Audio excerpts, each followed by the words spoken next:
আমরা সবাই উপস্থিত হয়েছি বিজয়া সম্মেলনী সভায়। ছোট বড় সবাইকে যথাযোগ্য স্থানে যথাবিহিত সমান পুরস্বরূপ দু চার কথা বলার চেষ্টা করছি। এখানে দুটি কথা আছে, বিজয়া এবং সম্মেলনী। বিজয় কথার অর্থ হলো জয়, বিশেষ জয়, আর সম্মেলন হলো মিলন ক্ষেত্র। সামগ্রিক অর্থ হলো জয়ের জন্য মিলন। মিলন মানেই হলো আনন্দ ক্ষেত্র, মিলন ক্ষেত্র। দুর্গাপূজার পর ভাই বোন, বন্ধু বান্ধব, পাড়া প্রতিবেশী সবার মধ্যে সৌহার্দ্য স্থাপন করা। আমি এর কয়েকটি দিকের কথা উল্লেখ করছি। এক, রামায়ণাদি ধর্মশাস্ত্রে চরিত্রগুলির সঙ্গে আমরা একত্ব অনুভব করার জন্য তাদের সুখে সুখী এবং দুঃখে দুঃখিত হই। যেমন রামচন্দ্রের রাবণবধ, দেবী দুর্গার মহিষাসুর বধের জন্য আমরা বিজয় উল্লাস করি। শ্রী শ্রী চণ্ডীর কাহিনী অনুযায়ী দেবী আবির্ভূতা হন আশ্বিন মাসের কৃষ্ণা চতুর্দশী তিথিতে, আর মহিষাসুর বধ করেন শুক্লা দশমীতে। এই দশমীর দিনটিকেই বিজয়া বলে অভিহিত করা হয়, চিহ্নিত করা হয়। টানা 9 দিন 9 রাত্রি ব্যাপী যুদ্ধের পর অসুর নিহত হয়।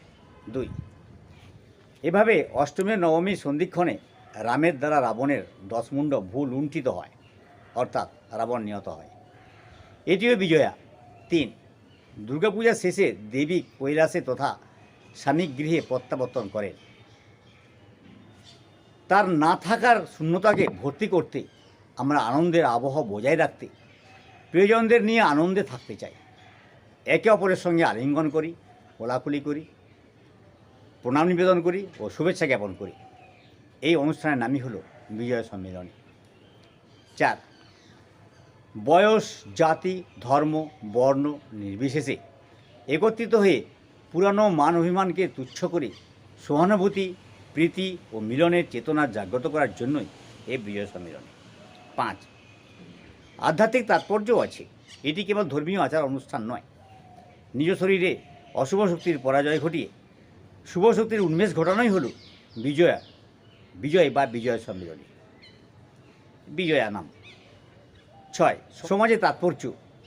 আজকের ব্যস্ত জীবনে মানুষের দূরত্ব বাড়ছে। বিজয় সম্মেলনী এর দূরত্ব ঘোচানোর জন্যই সুন্দর প্রয়াস।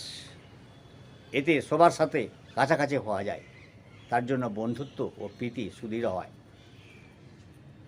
7, এই সম্মেলনী শেখায় অন্যায়ের জয় নয়, ন্যায়েরই জয়।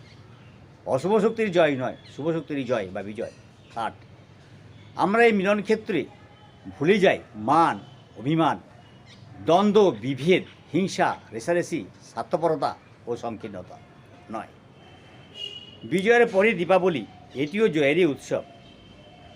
রামচন্দ্র 14 বছর বনবাস শেষে কৃষ্ণা চতুর্দশীতেই অযোধ্যায় প্রত্যাবর্তন করেন। অন্ধকারে তো আর আনন্দ করা যায় না, আনন্দবাসীরা তাই দীপ জ্বালিয়ে বিজয়ের অনুষ্ঠান করে। 10, পরিশেষে আসছে বছরে আবার হবে। এই জয়ধ্বনিতে আমরা গলা মেলাই সবাইকে বিজয়া, কোজাগরী, দীপাবলি, ছট প্রভৃতি আশিস, শুভেচ্ছা, অভিনন্দন, প্রীতি ও প্রণাম জ্ঞাপন করে ইতি করলাম। ধন্যবাদ, নমস্কার।